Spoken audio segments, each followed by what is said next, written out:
Mr. Chidambaram, thank you so much for joining us.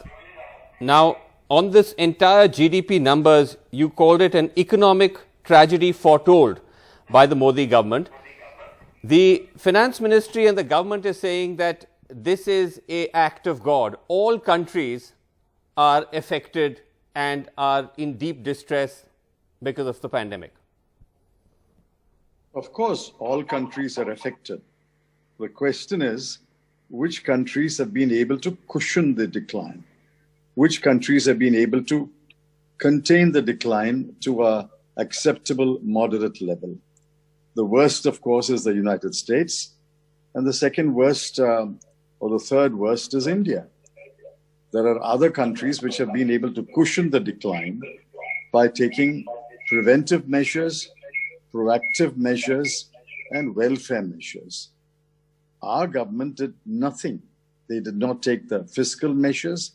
They did not take adequate welfare measures, as a result of which the decline is so precipitous and the suffering is so huge. Do there are arguments that where do we have the funds to actually provide that cushion? You would say what? Well, many of us have written, spoken, given interviews about where the funds are. You have to borrow and spend. If you think the borrowing is reaching a point where it is hurting some other financial parameters, then you monetize part of the deficit. Now, yesterday I read that the international agencies, IMF, World Bank, ADB, are willing to lend up to 6.5 billion US dollars, which is 3 times more than what the FM had budgeted in her budget.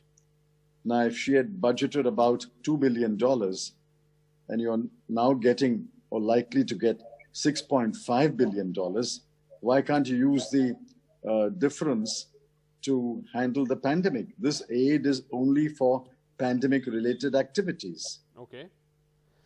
So you're saying that don't worry, because there's this constant sort of bogey that's raised of rating agencies and so on, that if you borrow too deeply or you break the fiscal deficit, you will get rated as junk and so on.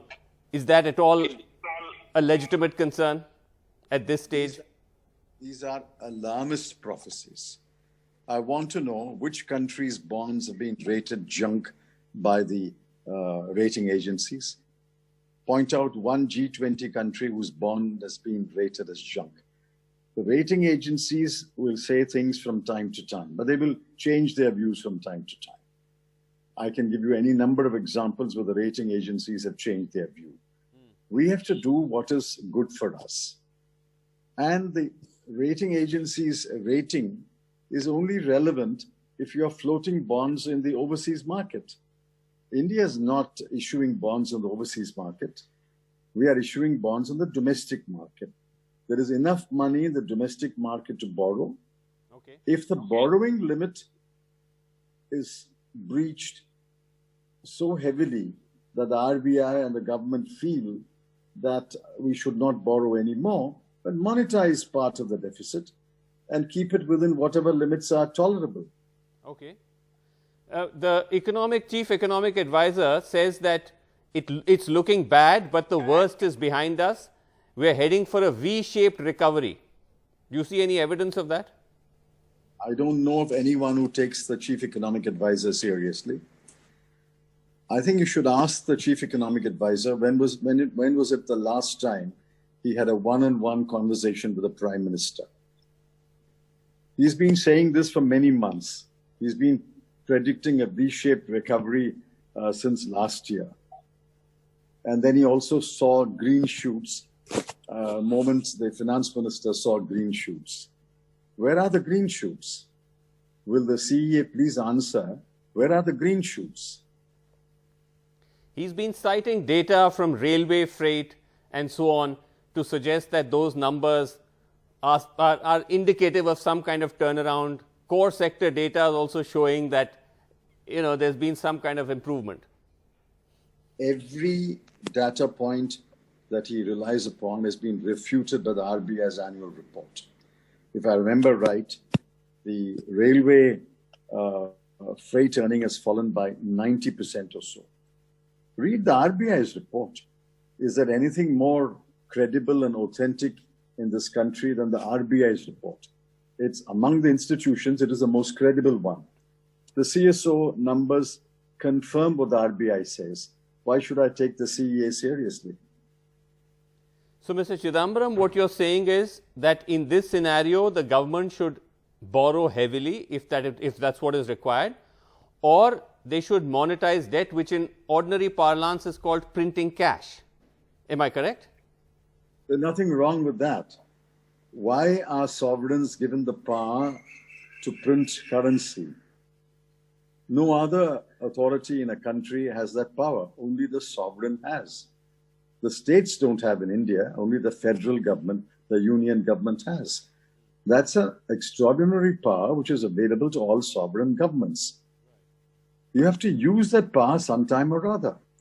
If you don't use it today, when the pandemic is spreading at such a rapid pace, I think we are crossing 75,000 new infections per day.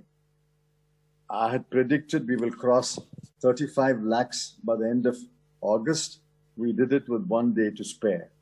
And I'm predicting now we will cross 50 lakhs, maybe touch 55 lakhs by the end of September. We will overtake Brazil in a couple of weeks. And we may be within touching distance of the United States.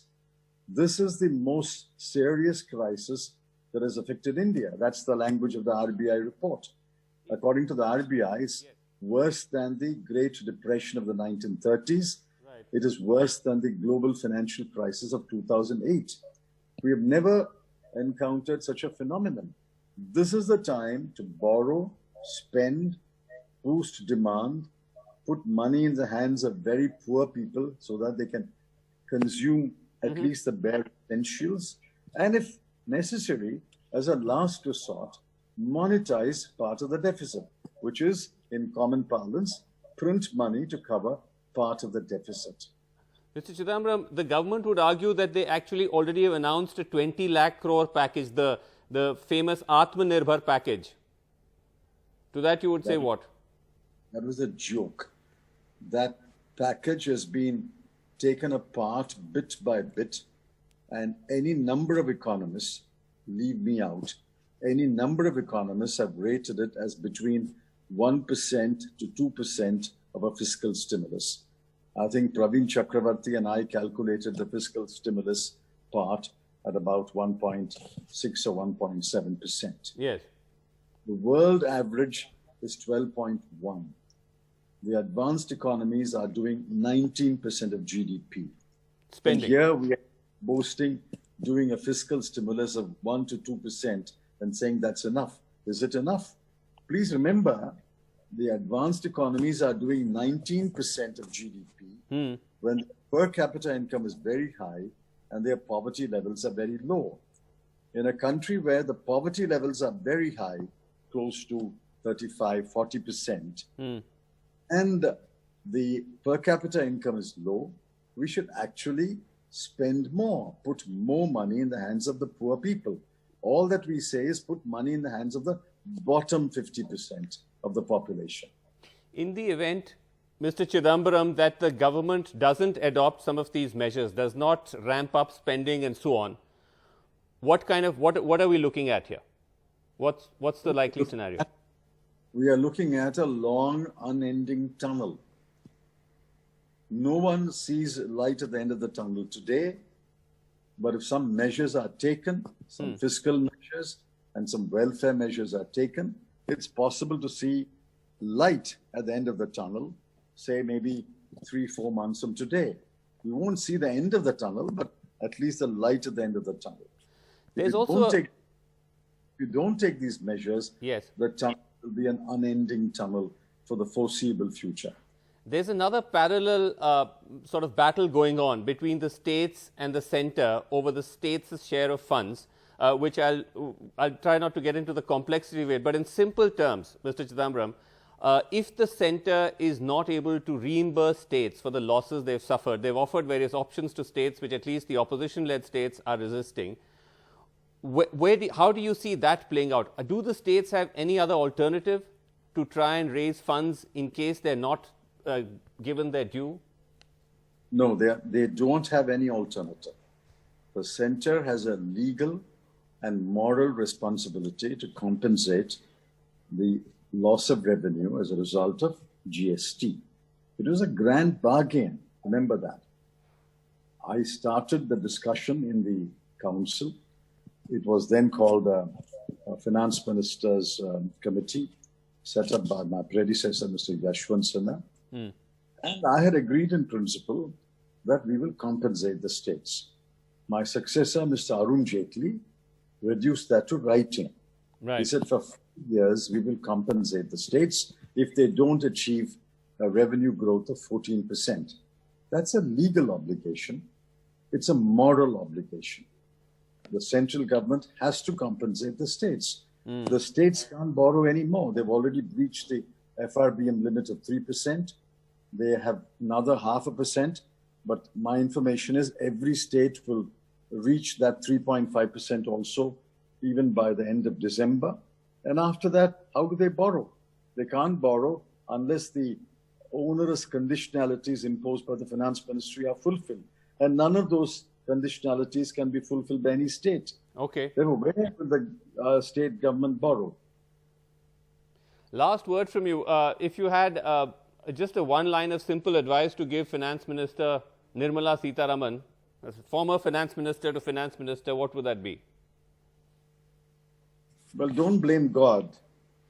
In fact, you should thank God. The gods have blessed the farmers of this country who have turned out an increase in production of about 3.4%. That's the only silver lining. Don't blame God. Okay. These man-made disasters. Yes, the pandemic is a natural disaster. It's a pandemic. But you're compounding that natural disaster by man-made disasters by gross mismanagement. All We right. will learn lessons from other countries and deal with the problem to the best of our ability. And the answer is to borrow, spend, and transfer money to the poor people. Okay. Mr. Chidambaram, thank you very much indeed for talking to us. Thanks very much. Thank you.